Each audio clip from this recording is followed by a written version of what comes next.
1947 जब हिंदुस्तान दो देशों में बंट रहा था, एक वो लोग थे जो पाकिस्तान जा रहे थे और एक वो लोग थे जो भारत में रहकर गांधी और नेहरू पर अपनी निष्ठा जता रहे थे। यहाँ हम बात कर रहे हैं उन मुसलमानों की जिन्होंने जिन्ना को नकारते हुए गांधी और नेहरू को अपनाया। यहाँ से एक बात शुरू होती है कि मुसलमानों की लीडरशिप कौन है, किनके हाथों में मुसलमानों की रहनुमाई है। ये तब से चला आ रहा है और आज तक इस सवाल का जवाब लोग ढूंढने की कोशिश करते हैं।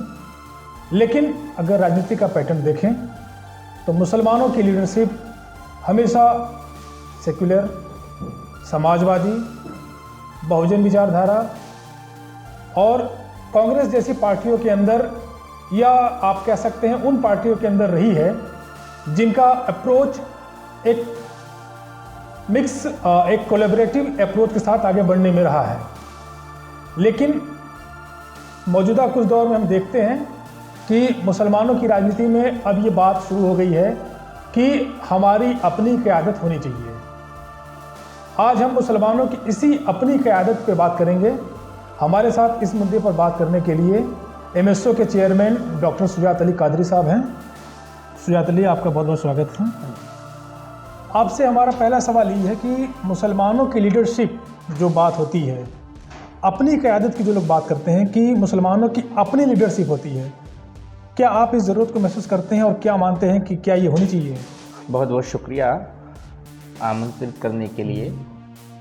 अपनी क़यादत से अगर मुराद पॉलिटिकल पार्टी है तो मैं इसको सिरे से नकारता हूँ, क्योंकि डेमोक्रेसी में जो चीज़ आपको सत्ता में लाने के लिए चाहिए होती है वो होती है आपका वोटिंग परसेंटेज कितना है, वोटिंग पॉपुलेशन कितनी है आपकी। आप भारत में माइनॉरिटी में हैं, ये सच्चाई हमको स्वीकारनी पड़ेगी। कोई भी मुसलमान पार्टी अगर ये सोचे कि वो अपनी क़यादत के नाम पर पॉलिटिकल पार्टी बना के और सत्ता में आ जाए, तो ये मुझे नहीं लगता कि 200 साल तक हो पाएगा। आगे आने वाले 200 साल तक हो पाएगा। तो जब ये चीज़ हो ही नहीं सकती अपनी क़यादत, अपनी पॉलिटिकल पार्टी बना करके, तो इस विषय को क्यों छेड़ा जा रहा है? इसका मतलब है कि जो बात और जो लोग इस तरह के नैरेटिव को सोसाइटी में फैला रहे हैं वो किसी ख़ास एजेंडे पर काम कर रहे हैं। क्योंकि गिरे से गिरा और कम अकल इंसान भी इस बात को समझ सकता है कि डेमोक्रेसी में वोट की वैल्यू होती है। मुसलमान आज यहाँ 14%, 16%, जो भी परसेंट आप कह लेंगे गवर्नमेंट के आंकड़ों के हिसाब से 14 से 15% है।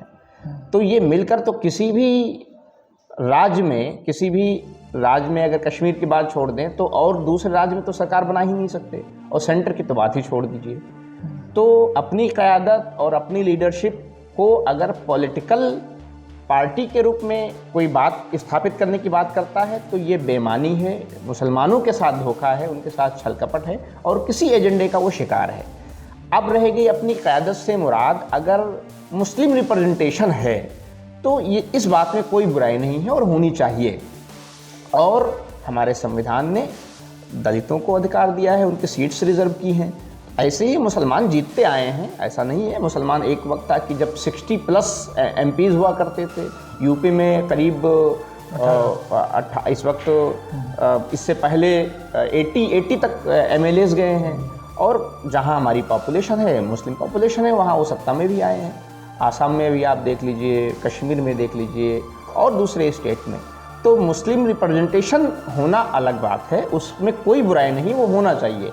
लेकिन मुस्लिम पॉलिटिकल पार्टी ही मुसलमानों का रिप्रेजेंटेशन करेगी, ये उसी नैरेटिव को जन्म दे रहा है जो आज़ादी से पहले जिन्ना और मुस्लिम लीग और हिंदू महासभा के ज़रिए चलाई गई थी। लेकिन एक सवाल यहाँ पर उठता है जो बराबर लोग कहते हैं कि अगर मुसलमानों की अपनी लीडरशिप नहीं होगी तो राजनीति में उनके सवाल कैसे रखे जाएंगे, उनकी बातों पर कौन बोलेगा। ये लोग अक्सर ये सवाल आप भी सुनते होंगे, आपके जहन में भी आती होगी कि लोकसभा में सिर्फ एक शख्स बोलता है, बाकी लोग नहीं बोलते हैं, बाकी लोग गुलाम हैं या ये हैं, या मतलब उनके बारे में तरह तरह की संज्ञाएं दी जाती हैं।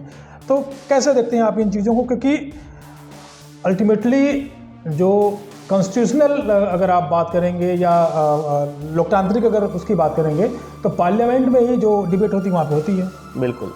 देखिए, अगर आप सिर्फ माइनॉरिटीज़ की बात करें तो सबसे यहाँ जो ज़ोरोस्ट्रियन हैं, पारसी हैं, क्रिश्चियंस हैं, इनकी कौन सी पॉलिटिकल पार्टी है और क्या वो नेग्लेक्टेड हैं?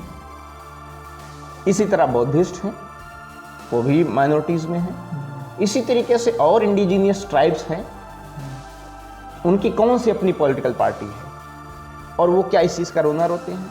हमारे पास दो कौमों को, दो कम्युनिटीज़ को हम मिसाल के तौर पर ले सकते हैं। नंबर एक, पारसियों की तादाद मेरे ख्याल से पॉइंट में होगी, 0.2 जो भी है, मुझे डेटा नहीं पता, लेकिन पॉइंट्स में होगी उनकी, दशमलव लगा के उनकी 1% भी नहीं है। लेकिन आज भारत की राजनीति को वो इस तरह प्रभावित करते हैं कि सारे आर्थिक फैसले बगैर उनके उसमें उनका स्टेक रहता है। इसी तरीके से आप क्रिश्चियंस को देख लीजिए और सिखों को देख लीजिए। तो ये बात कहना कि अगर हमारा रिप्रेजेंटेशन नहीं होगा और हमारी अपनी पॉलिटिकल पार्टी नहीं होगी तो हमारी बात कौन उठाएगा, ये सेकेंडरी है। आप अगर आर्थिक स्थिति आपकी बेहतर है, आपके पास सोसाइटी को आप कुछ देने वाले बन जाएंगे जिस दिन, उस दिन आपकी पूछ हो जाएगी। आज मुसलमान एजुकेशन में उसकी क्या हालत है, आज मुसलमान का कारोबार में क्या हालत है। इस मुसलमान कम्युनिटी को खासकर एजुकेशन में आर्थिक मुद्दों पर काम करने की ज़रूरत है। अपने आप को अगर वो स्ट्रॉन्ग कर लेते हैं तो मुझे लगता है कि पॉलिटिकल फैसले भी वो करवाने में सक्षम हो जाएंगे। आप भी युवा हैं और आज मुसलमान जो यूथ है उसके दिल में भी एक, जैसा कि सोशल मीडिया पे हम लोग देखते रहते हैं और उनके जिस तरह से पोस्टें आती हैं, जिस तरह से वो ये बात करते हैं, वो ये डिमांड करते हैं कि हमारी अपनी कोई एक पॉलिटिकल पार्टी नहीं है, हमारी अपनी कोई एक मतलब जिससे हमारा कोई वजूद नहीं है भारतीय कॉन्स्टिट्यूशन, भारतीय लोकतंत्र के अंदर, और हमारी कोई अपनी पार्टी नहीं है। वो आज का युवा ये सोचता है कि उसका अपना कोई लीडरशिप नहीं है। तो आप उन युवाओं को क्या कहेंगे, उन युवाओं को कैसे बताएंगे कि क्या चीज़ें हैं? देखिए, ये बात कहना कि मुस्लिम युवाओं का लीडर मुसलमान ही होगा, ये कहाँ लिखा है और कैसे ये है, ये हो ही नहीं सकता। अगर जिन लोगों को चाहिए था कि उनका लीडर मुसलमान हो, वो तो पाकिस्तान चले गए। जो यहाँ रुके उन्होंने गांधी पे भरोसा किया ना, उन्होंने नेहरू पे भरोसा किया ना, उन्होंने भारत के सेकुलर संविधान पे भरोसा करके रुके। तो जब उनके आबा और अजदाद, उनके पूर्वज इस बात पर भरोसा करके रुके हैं यहाँ पे कि ये भारत एक सेकुलर देश है और उनके लीडर इसी सेकुलर समाज के लोग हैं, तो आज उनको कोई हक नहीं बनता ये बात कहने के लिए कि जो है हमारी अपनी क़यादत हो। रिप्रेजेंटेशन अलग बात है, मैं उसके पक्ष में हूँ, लेकिन अपनी पॉलिटिकल पार्टी के पक्ष में नहीं हूँ मैं। दूसरा कि अगर सारी समस्याओं का हल सिर्फ और सिर्फ मुस्लिम लीडरशिप होती तो ये बात 1947 में हो गई होती। आज पाकिस्तान का मिसाल हमारे सामने है। आप बताइए, पाकिस्तान दुनिया का मुल्क है, पहला मुल्क है जो मज़हब के नाम पे बना, इस्लाम के नाम पे बना, है ना। वहाँ पे तो कोई और नारा नहीं था, मज़हब के नाम पे बनने वाला मुल्क था। आज वहाँ पे भारत उसी के साथ आज़ाद हुआ। आज भारत की स्थिति देख लीजिए, पाकिस्तान की स्थिति देख लीजिए, दिवालिया और इकोनॉमिक के तौर पर तबाह होने के कगार पे पहुँचा हुआ है। जो आज श्रीलंका का हुआ है वो देर सवेर पाकिस्तान का भी हाल वही होने वाला है।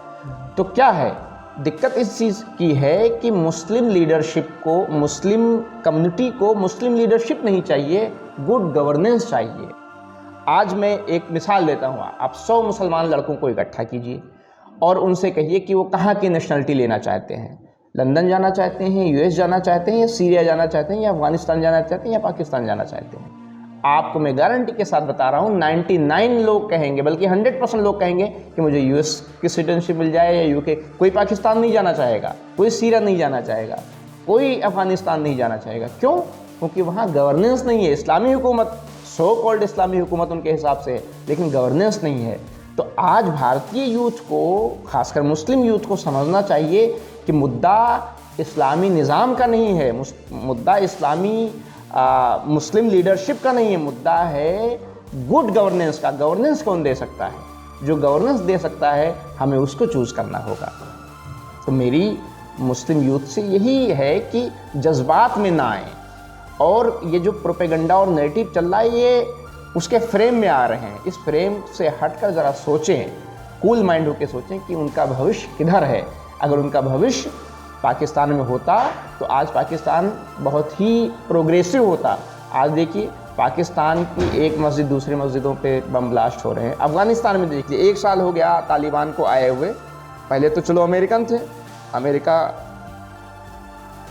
वो अटैक कर रहे थे। आज देखिए आप, अभी 10-15 दिन पहले हुआ, मस्जिद पे हमला हुआ। पहले हज़ारा कम्युनिटी को मारा गया, उनकी मस्जिदों पे हमला।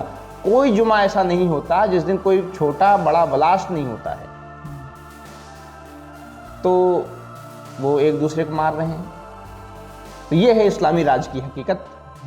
तो मुस्लिम यूथ को, भारतीय मुस्लिम यूथ को समझना चाहिए, और यहाँ के बहुसंख्यक हिंदू समुदाय को भी समझना चाहिए कि उसका भी हित इस बात में नहीं है कि वो हिंदू राष्ट्र की परिकल्पना करे या एक मेजॉरिटेरियन या अथॉरिटेरियन स्टेट की वो परिकल्पना करे। इससे देश को नुकसान होगा, इससे सिविल सोसाइटी को नुकसान होगा, प्रोग्रेस नहीं हो पाएगा। आप श्रीलंका देख लीजिए, श्रीलंका में जो आर्थिक बदहाली आई है उसमें कई वजूहात हैं, उसमें से धार्मिक कट्टरता भी एक वजह है, अब वो किसी भी धर्म में हो। चलिए, बहुत बहुत शुक्रिया आपका हमसे बात करने के लिए। मुसलमानों को वर्तमान परिदृश्य के अंदर जैसा कि शुजात अली कादरी साहब का कहना है कि नेतृत्व अलग चीज़ है और भागीदारी अलग चीज़ है, तो उन्हें अपनी भागीदारी के लिए लड़ना चाहिए, और नेतृत्व की बात जहाँ तक है वो उनके अपने ऊपर डिपेंड करता है कि वो अपनी भागीदारी को सुनिश्चित करते हुए कैसे आगे बढ़ते हैं। धन्यवाद।